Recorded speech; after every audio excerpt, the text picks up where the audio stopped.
Detective Ujjwalan എന്ന cinema കണ്ടു. Cinema എങ്ങനെയെന്ന് വെച്ച് കഴിഞ്ഞാൽ ജസ്റ്റ് ഒരു ആവറേജ് ഫിലിമായിട്ടാണ് എനിക്ക് അനുഭവപ്പെട്ടത്.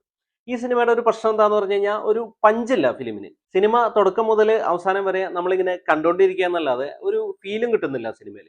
അപ്പോൾ ഇത് ഒരു ഡിക്റ്റേറ്റീവ് മൂവിയാണ്. അപ്പോൾ അവരൊരു കോമഡി പശ്ചാത്തലത്തിലൊക്കെയാണ് ഫിലിം സ്റ്റാർട്ട് ചെയ്യുന്നത്.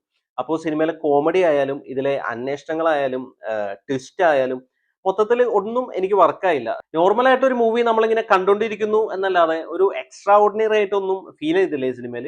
അപ്പോൾ ഒരു ഗ്രാമത്തിലാണ് ഈ സിനിമയുടെ കഥ നടക്കുന്നത്. ഉജ്ജ്വലൻ എന്ന കഥാപാത്രമാണ് ഡിറ്റക്റ്റീവ് ആയിട്ട് വരുന്നത്.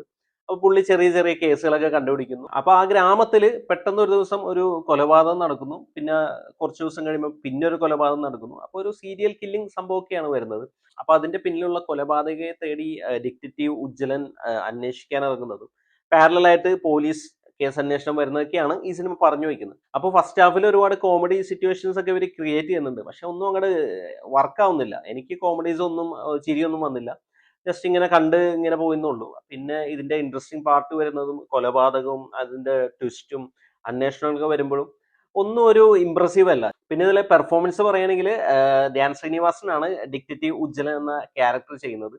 പുള്ളിയുടെ ക്യാരക്ടറൈസേഷൻ ഒക്കെ ഓക്കെ ആയിരുന്നു. ആ ഒരു ക്യാരക്ടറിന്റെ ആ ഒരു പശ്ചാത്തലവും പുള്ളിയുടെ ബാക്ക് സ്റ്റോറിയും സംഭവങ്ങളൊക്കെ ഓക്കെ ആയിരുന്നു. പെർഫോമൻസും ജസ്റ്റ് ഒരു ആവറേജ് പെർഫോമൻസ് ആണ്. പുള്ളിക്ക് അത് അതിന് മുകളിൽ ചെയ്യാനുള്ള സംഭവമൊന്നും സിനിമയിലില്ല. പിന്നെ സിജു വിൽസൺ ഉണ്ട് സിനിമയിൽ. സിജു വിൽസണും ആ ഒരു പോലീസ് കഥാപാത്രമായിട്ടാണ്. പുള്ളിയുടെ ഫിസിക്കും കാര്യങ്ങളൊക്കെ യൂസ് ചെയ്തിട്ടുണ്ട് സിനിമയിൽ. പിന്നെ ധ്യാൻ ശ്രീനിവാസന്റെ അച്ഛന്റെ കഥാപാത്രം ചെയ്ത കോട്ടയം നസീർ അത്യാവശ്യം നല്ല രീതിയിൽ തന്നെ പെർഫോം ചെയ്തിട്ടുണ്ട്. സീമാജി നായരാണ് ധ്യാൻ ശ്രീനിവാസൻ അമ്മയുടെ വേഷം ചെയ്തത്. പുള്ളിക്കാരത്തെയും ഓക്കെ ആയിരുന്നു. പിന്നെ നമ്മൾ റീൽസിലൊക്കെ കാണുന്ന കുറച്ച് പേര് ഇതിൽ അഭിനയിച്ചിട്ടുണ്ട്. എല്ലാവരും ജസ്റ്റ് ഓക്കെ റോൾ എന്ന് തന്നെ പറയാൻ പറ്റുള്ളൂ. അപ്പൊ ആരും ഒരു എക്സ്ട്രാ ഓർഡിനറി പെർഫോമൻസ് ആയിട്ടൊന്നും തോന്നിയൊന്നുമില്ല. അപ്പോ ആകെ മൊത്തത്തിൽ ഡിക്റ്റേറ്റീവ് ഉജ്ജ്വലൻ ഒരു ആവറേജ് മൂവി ആയിട്ടാണ് എനിക്ക് അനുഭവപ്പെട്ടത്. ഒരു തിയേറ്റർ വാച്ച് ഡിമാൻഡ് ചെയ്യുന്ന ഒരു മൂവി ആയിട്ട് തോന്നിയില്ല. ജസ്റ്റ് ഒ ടി ടിയിൽ വരുമ്പോൾ കണ്ടിരിക്കാവുന്ന ഒരു ഫിലിം ആയിട്ടുള്ളൂ.